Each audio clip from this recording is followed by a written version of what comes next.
Hey guys, welcome back. In today's video, I will be showing you how to add things side by side in Notion. So let's get started.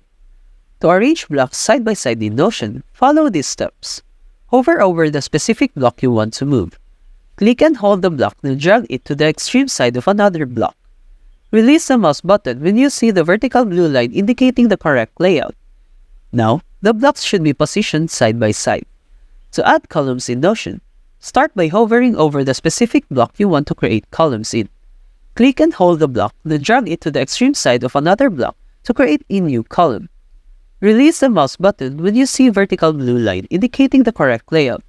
Repeat this process to add more columns as needed. Be mindful of how blocks are arranged within columns. If you want all blocks to be in the same column, ensure they are positioned below each other, not next to each other.